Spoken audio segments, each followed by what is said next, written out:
জানিয়ে দেব এই মুহূর্তে হাতে পাওয়া সর্বশেষ গুরুত্বপূর্ণ আপডেট আন্তর্জাতিক সংবাদ। শুরুতেই থাকছে দীর্ঘ 23 বছর পর ইরাক থেকে সরছে মার্কিন সেনা। দীর্ঘ 23 বছর ধরে চলমান সামরিক উপস্থিতির ইতি টেনে ইরাক থেকে সম্পূর্ণ সেনা প্রত্যাহারের চূড়ান্ত সিদ্ধান্ত গ্রহণ করেছে যুক্তরাষ্ট্র। আগামী 30 সেপ্টেম্বরের মধ্যে দেশটির ভূখণ্ড থেকে সকল মার্কিন সেনা সরিয়ে নেওয়া হবে বলে আনুষ্ঠানিকভাবে নিশ্চিত করেছেন ইরাকের প্রধানমন্ত্রীর দপ্তর। এবার জানাবো, পারমাণবিক অস্ত্র ব্যবহার করলে পরদিন সকালেই বিশ্বজুড়ে মার্কিন ঘাঁটি দখল হবে, এমনটাই হুঁশিয়ারি দিয়েছেন ইরানের সর্বোচ্চ নেতা মোস্তফা খামেনির অত্যন্ত ঘনিষ্ঠ সহযোগী ও ইসলামী বিপ্লবী গার্ড বাহিনীর brigadier general Mohammad Reza Naqdi. জানাবো, ইমরান খানের মৃত্যুর গুঞ্জন পাকিস্তানে ছড়াচ্ছে উত্তেজনা।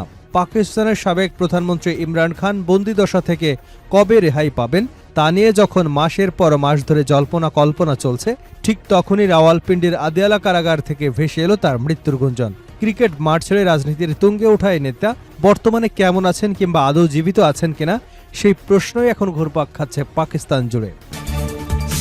এদিকে ভারতে দুই রাজ্যের সীমান্ত বিরোধের সংঘর্ষ।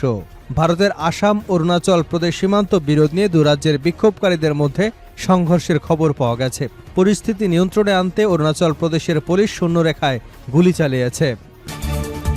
এবারে থাকছে কেন সমুদ্রে ঝাঁপ দেবার চেষ্টা করছে মার্কিন সেনারা। দীর্ঘ সময় ধরে সমুদ্রে মোতায়েন থাকা মার্কিন বিমানবাহী রণতরী ইউএসএস আব্রাহাম লিঙ্কনের নাবিকদের মধ্যে মানসিক চাপ ও অসন্তোষ নিয়ে উদ্বেগ বাড়ছে। জাহাজটির প্রায় 5000 নাবিক সেনা মাসের পর মাস ধরে সমুদ্রে অবস্থান করছেন। এই পরিস্থিতিতে কয়েকজন নাবিক জাহাজ থেকে সাগরে ঝাঁপ দেবার চেষ্টা করেছেন বলে মার্কিন সামরিক সংবাদ মাধ্যমের প্রতিবেদনে দাবি করা হয়েছে। এবং সর্বশেষ জানাবো, ট্রাম্প যতদিন চাইবেন ততদিনই যুদ্ধ চালাতে চায় ইরান। যুক্তরাষ্ট্রের সঙ্গে যুদ্ধ প্রয়োজনে মার্কিন প্রেসিডেন্ট ডোনাল্ড ট্রাম্পের মেয়াদ শেষ হওয়া পর্যন্ত দীর্ঘায়িত করতে পারে ইরান। দেশটির ইসলামিক রেভলিউশনারি গার্ড কর্পসের জ্যেষ্ঠ কমান্ডার মোহাম্মদ রেজা নাকদি এমনটাই ইঙ্গিত দিয়েছেন।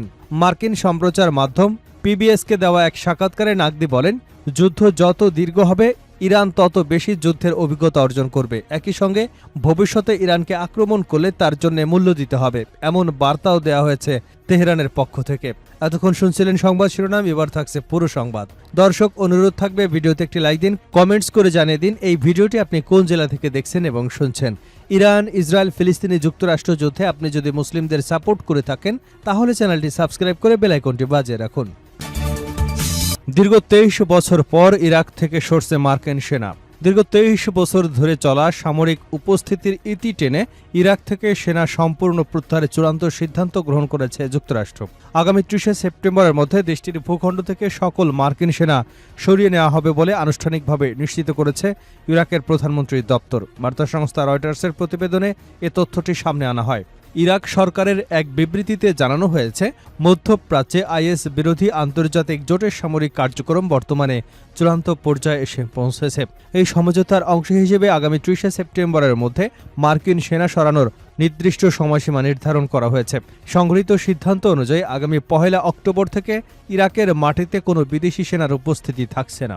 নিজ ভূখণ্ডের জন্য এই দিনটিকে অত্যন্ত গৌরবোজ্জ্বল এবং ঐতিহাসিক এক মুহূর্ত বলে অভিহিত করেছেন প্রধানমন্ত্রীর কার্যালয়। এর পূর্বে জুলাইয়ের মাঝামাঝি সময়ে যুক্তরাষ্ট্র সফর করেন ইরাকের প্রধানমন্ত্রী আলী আল জায়েদি। সফরকালীন সময় তিনি মার্কিন সেন্ট্রাল কমান্ডের প্রধান জেনারেল ব্র্যাড কুপারের সঙ্গে দ্বিপাক্ষিক বৈঠকে মিলিত হন এবং উভয় পক্ষ আলোচনা শেষে চূড়ান্তভাবে সেনা প্রত্যাহারের সময়সীমা নির্ধারণে একমত প্রকাশ করেন।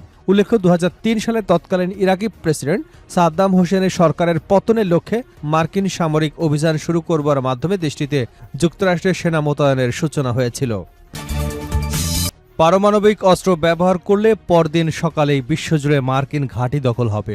ইরানের বিরুদ্ধে যুক্তরাষ্ট্র পারমাণবিক অস্ত্র ব্যবহার করলে বিশ্বের বিভিন্ন দেশে থাকা মার্কিন সামরিক ঘাঁটিগুলো দখল করা হবে বলে হুঁশিয়ারি দিয়েছেন ইরানের সর্বোচ্চ নেতা মোস্তফা আলী খামেনির অত্যন্ত ঘনিষ্ঠ সহযোগী ও ইসলামী বিপ্লবী গার্ড বাহিনীর ব্রিগেডিয়ার জেনারেল মোহাম্মদ রেজা নাকবি। মার্কিন টেলিভিশন নেটওয়ার্ক পিএসকে দেওয়া এক সাক্ষাৎকারে নাকদি বলেন, পারমাণবিক অস্ত্র ব্যবহার যুক্তরাষ্ট্রের জন্য বড় ভুল হতে পারে। তিনি বলেন, যেদিন তারা পারমাণবিক বোমা ব্যবহার করবে পরদিন সকালে বিশ্বের সব সামরিক ঘাঁটি দখল হয়ে যাবে।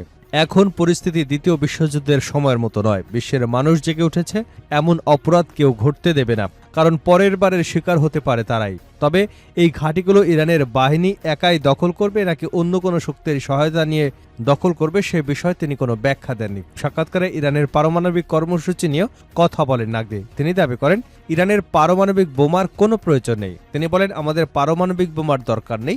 ইসলামী মূল্যবোধ এবং ইসলামী বিপ্লবের ঐশী আদর্শই বিশ্বজুড়ে বিস্তৃত হচ্ছে। চলতি বছরের 28শে ফেব্রুয়ারি যুক্তরাষ্ট্র ইসরায়েল ইরানের বিরুদ্ধে যৌথ সামরিক হামলা শুরু করে। পরে জুনে ওয়াশিংটন ও তেহরান একটি সমঝোতা স্মারকে স্বাক্ষর করে, যাতে ইরান এবং লেবানন সহ সব ফ্রন্টে তাৎক্ষণিক যুদ্ধবিরতির কথা বলা হয়। তবে 8 জুলাই হরমুজ প্রণালী সংক্রান্ত চুক্তি লঙ্ঘনের অভিযোগ এনে যুক্তরাষ্ট্র আবারও ইরানের বিরুদ্ধে ব্যাপক বিমান হামলা শুরু করে। এরপর থেকেই দুদেশের মধ্যে উত্তেজনা নতুন করে বেড়ে যায়। ইমরান খানের মৃত্যুর গুঞ্জন পাকিস্তানে ছড়াচ্ছে উত্তেজনা। পাকিস্তানের সাবেক প্রধানমন্ত্রী ইমরান খান বন্দিদশা থেকে কবে রেহাই পাবেন তা নিয়ে যখন মাসের পর মাস ধরে জল্পনা কল্পনা চলছে, ঠিক তখনই রাওয়ালপিন্ডির আদিয়ালা কারাগার থেকে ভেসে এলো তার মৃত্যুর গুঞ্জন। ক্রিকেট মাঠ থেকে রাজনীতির তুঙ্গে ওঠা এই নেতা বর্তমানে কেমন আছেন কিংবা আদৌ জীবিত আছেন কিনা সেই প্রশ্নই এখন ঘুরপাক খাচ্ছে পাকিস্তান জুড়ে। যুক্তরাষ্ট্রে বসবাসরত সাংবাদিক ওয়াজাহাদ সাইদ খানের একটি দাবি এই ধোঁয়াশাকে বহুগুণ বাড়িয়ে দিয়েছে, যেখানে তিনি উল্লেখ করেন যে ইমরান খান আর জীবিত নেই। পিটিআইয়ের প্রধানকে দীর্ঘ সময় জনসমক্ষে না দেখা এবং সঠিক তথ্যের অভাবকেই স্বাভাবিকভাবেই ওই দাবি দ্রুত ডালপালা মেলতে শুরু করে। সামাজিক যোগাযোগ মাধ্যমে খবরটি ভাইরাল হতেই ফুঁসে উঠেছে পিটিআই সমর্থকেরা। দলের কেন্দ্রীয় নেতৃত্বের অভিযোগ, ইমরান খানের আইনজীবী, স্বজন কিংবা ব্যক্তিগত চিকিৎসকদের কারাফটকে অবরুদ্ধ করে রাখা হয়েছে এবং কাউকেই তার সঙ্গে দেখা করবার অনুমতি দেওয়া হচ্ছে না। উদ্বুদ্ধ পরিস্থিতিতে অবিলম্বে ইমরান খানের সুস্থতার শারীরিক প্রমাণ দাবি করেছেন তার দল। খাইবার পাখতানখোয়ার মুখ্যমন্ত্রী পিটিআই এর প্রভাবশালী নেতার হুঁশিয়ারি দিয়ে জানিয়েছেন, সচক্ষে সত্য না জানতে পারলে 20 লাখ কর্মী সমর্থক নিয়ে রাজধানীর ইসলামাবাদ অচল করে দেওয়া হবে। অবশ্য পাকিস্তান সরকার ও সামরিক বাহিনী সমগ্র ঘটনাকে পিটিআইয়ের তৈরি সাজানো রাজনৈতিক কৌশল বলে উড়িয়ে দিয়েছে। দেশটির আন্তঃবাহিনী জনসংযোগ পরিদপ্তর বলছে, মৃত্যুর সংবাদটি পুরোটাই ভিত্তিহীন। নিরাপত্তা ঝুঁকি এড়াতে পুরো ইসলামাবাদকে নিরাপত্তার চাদরে ঢেকে ফেলা হয়েছে। শহরের সবকটি প্রবেশদ্বার ভারী পুলিশ এবং সশস্ত্র আধা সামরিক সদস্য মোতায়েন করেছে প্রশাসন। এর আগে গত বছরে ইমরান খানের নিরাপত্তা নিয়ে এমন আতঙ্ক পরিবেশ সৃষ্টি হয়েছিল। সেবার অবশ্য বোন উজমা খানম সশরীরে জেলে গিয়ে তার সঙ্গে কথা বলে আসার পর উত্তাপ কিছুটা কমেছিল, কিন্তু এবার চিকিৎসকদের অবরুদ্ধ রাখার ঘটনায় নতুন করে উদ্বেগ দানা বেঁধেছে। ভারতের দুই রাজ্যের সীমান্ত বিরোধে সংঘর্ষ। ভারতের আসাম ও অরুণাচল প্রদেশের সীমান্ত বিরোধ নিয়ে দুই রাজ্যের বিক্ষোভকারীদের মধ্যে সংঘর্ষের খবর পাওয়া গেছে। পরিস্থিতি নিয়ন্ত্রণে আনতে অরুণাচল প্রদেশের পুলিশ শূন্যরেখায় গুলি চালাচ্ছে।